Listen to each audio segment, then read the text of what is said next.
La busca de Averroes. Abul Walid Muhammad ibn Ahmad ibn Muhammad ibn Rushd, un siglo tardaría ese largo nombre en llegar a Averroes, pasando por Benraist y por Abenris, y aún por Aben Rasad y Filius Rosadis, redactaba el 11º capítulo de la obra Ta'afutul Ta'afut, Destrucción de la Destrucción, en el que se mantiene, contra el asceta persa Ghazali, autor del Ta'afutul Falasifa, Destrucción de filósofos, que la divinidad solo conoce las leyes generales del universo, lo concerniente a las especies, no al individuo.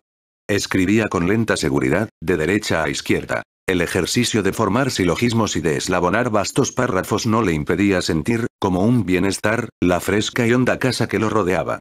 En el fondo de la siesta se enronquecían amorosas palomas. De algún patio invisible se elevaba el rumor de una fuente. Algo en la carne de Averroes, cuyos antepasados procedían de los desiertos árabes, agradecía la constancia del agua.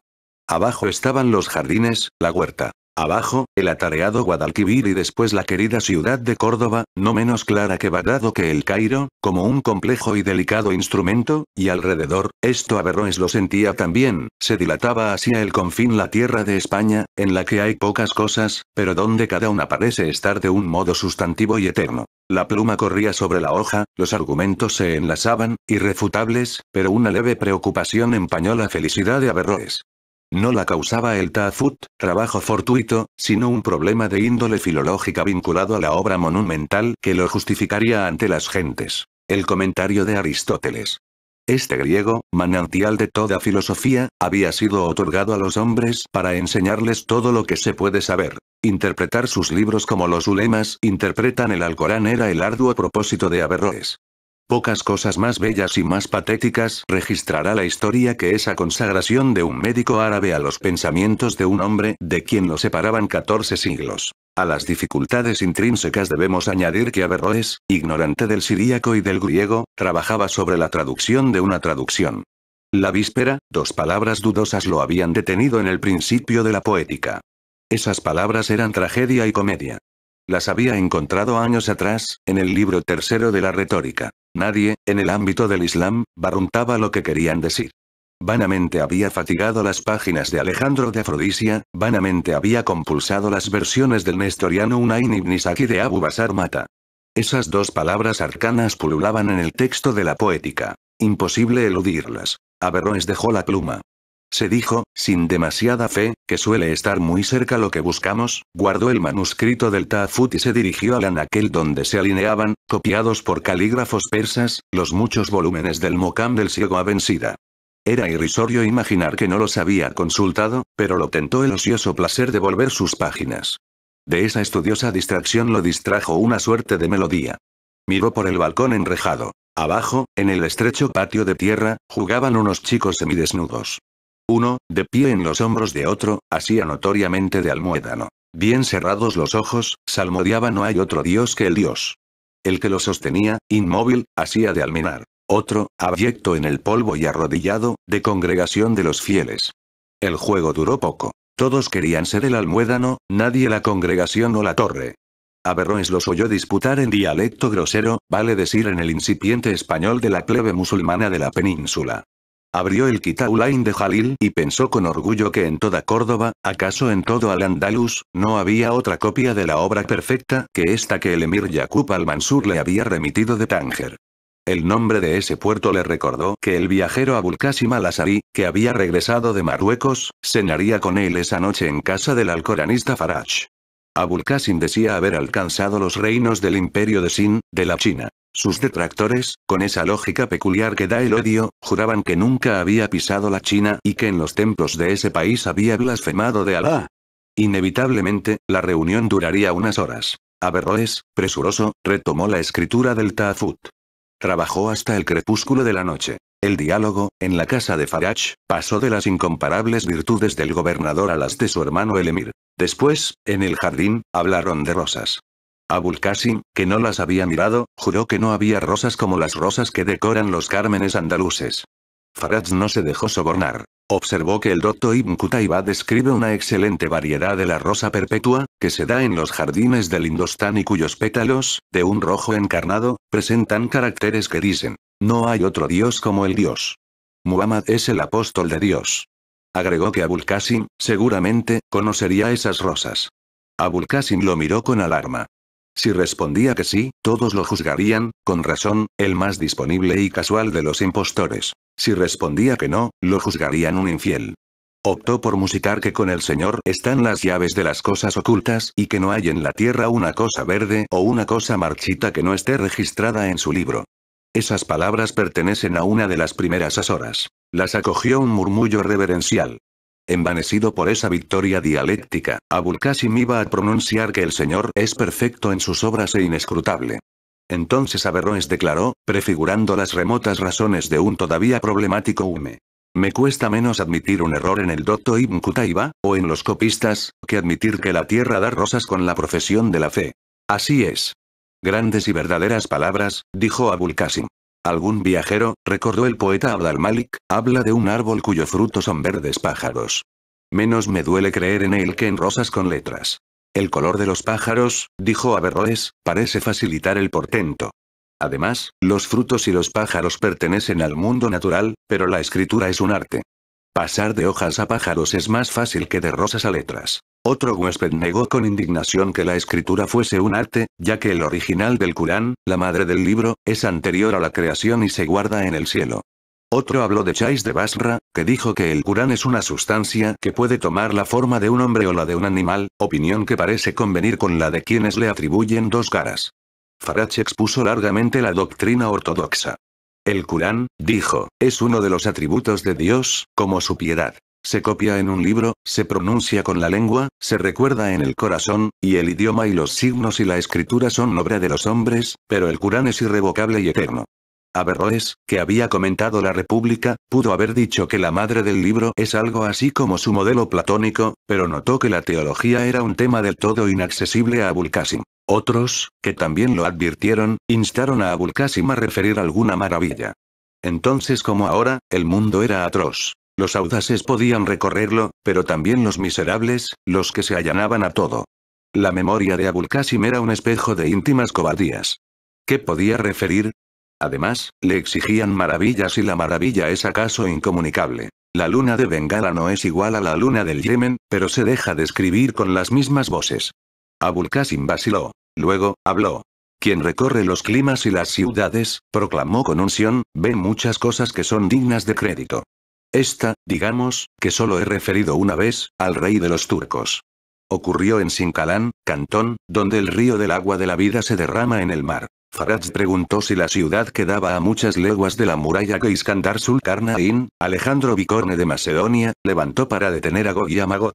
Desiertos la separan, dijo Abul Qasim, con involuntaria soberbia.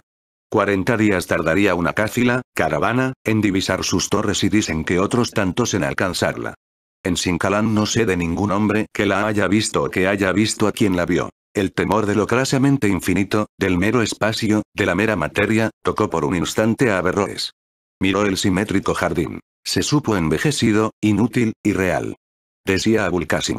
Una tarde, los mercaderes musulmanes de Sinkalán me condujeron a una casa de madera pintada, en la que vivían muchas personas. No se puede contar cómo era esa casa, que más bien era un solo cuarto, con filas de alacenas o de balcones, unas encima de otras. En esas cavidades había gente que comía y bebía, y asimismo en el suelo, y asimismo en una terraza. Las personas de esa terraza tocaban el tambor y el laúd, salvo unas 15 o 20, con máscaras de color carmesí, que rezaban, cantaban y dialogaban. Padecían prisiones, y nadie veía la cárcel. Cabalgaban, pero no se percibía el caballo. Combatían, pero las espadas eran de caña. Morían y después estaban de pie. Los actos de los locos, dijo Faraj, exceden las previsiones del hombre cuerdo. No estaban locos, tuvo que explicar Abul Qasim. Estaban figurando, me dijo un mercader, una historia. Nadie comprendió, nadie pareció querer comprender. Abul Qasim, confuso, pasó de la escuchada narración a las desairadas razones. Dijo, ayudándose con las manos. Imaginemos que alguien muestra una historia en vez de referirla. Sea esa historia la de los durmientes de Éfeso. Los vemos retirarse a la caverna, los vemos orar y dormir, los vemos dormir con los ojos abiertos, los vemos crecer mientras duermen, los vemos despertar a la vuelta de 309 años, los vemos entregar al vendedor una antigua moneda, los vemos despertar en el paraíso, los vemos despertar con el perro. Algo así nos mostraron aquella tarde las personas de la terraza. ¿Hablaban esas personas? Interrogó Faraj. Por supuesto que hablaban, dijo Abul Qasim, convertido en apologista de una función que apenas recordaba y que lo había fastidiado bastante. Hablaban y cantaban y peroraban. En tal caso, dijo Faraj, no se requerían 20 personas. Un solo hablista puede referir cualquier cosa, por compleja que sea. Todos aprobaron ese dictamen. Se encarecieron las virtudes del árabe, que es el idioma que usa Dios para dirigir a los ángeles. Luego, de la poesía de los árabes. Abd al-Malik, después de ponderarla debidamente, motejó de anticuados a los poetas que en Damasco o en Córdoba se aferraban a imágenes pastoriles y a un vocabulario beduino. Dijo que era absurdo que un hombre ante cuyos ojos se dilataba el Guadalquivir celebrara el agua de un pozo. Urgió la conveniencia de renovar las antiguas metáforas. Dijo que cuando Suair comparó al destino con un camello ciego, esa figura pudo suspender a la gente, pero que 5 siglos de admiración la habían gastado. Todos aprobaron ese dictamen, que ya habían escuchado muchas veces, de muchas bocas. Averroes callaba. Al fin habló, menos para los otros que para él mismo. Con menos elocuencia, dijo Averroes, pero con argumentos congéneres, he defendido alguna vez la proposición que mantiene Abd al-Malik. En Alejandría se ha dicho que solo es incapaz de una culpa quien ya la cometió y ya se arrepintió. Para estar libre de un error, agreguemos, conviene haberlo profesado. Suair, en su Mualaca, dice que en el decurso de 80 años de dolor y de gloria, ha visto muchas veces al destino atropellar de golpe a los hombres, como un camello ciego. Abd al-Malik entiende que esa figura ya no puede maravillar. A ese reparo cabría contestar muchas cosas. La primera, que si el fin del poema fuera el asombro, su tiempo no se mediría por siglos, sino por días y por horas y tal vez por minutos. La segunda, que un famoso poeta es menos inventor que descubridor. Para alabar a Ibn Sharaf de Berja, se ha repetido que solo él pudo imaginar que las estrellas en el alba caen lentamente, como las hojas de los árboles. Ello, si fuera cierto, evidenciaría que la imagen es baladí. La imagen que un solo hombre puede formar es la que no toca a ninguno. Infinitas cosas hay en la tierra. Cualquiera puede equipararse a cualquiera. Equiparar estrellas con hojas no es menos arbitrario que equipararlas con peces o con pájaros. En cambio, nadie no sintió alguna vez que el destino es fuerte y es torpe, que es inocente y es también inhumano. Para esa convicción, que puede ser pasajera o continua, pero que nadie elude, fue escrito el verso de Suair. No se dirá mejor lo que allí se dijo. Además, y esto es acaso lo esencial de mis reflexiones, el tiempo, que despoja los alcázares, enriquece los versos.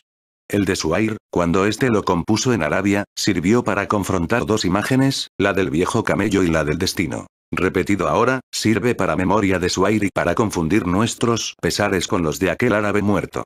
2 términos tenía la figura y hoy tiene 4. El tiempo agranda el ámbito de los versos y sé de algunos que a la par de la música, son todo para todos los hombres.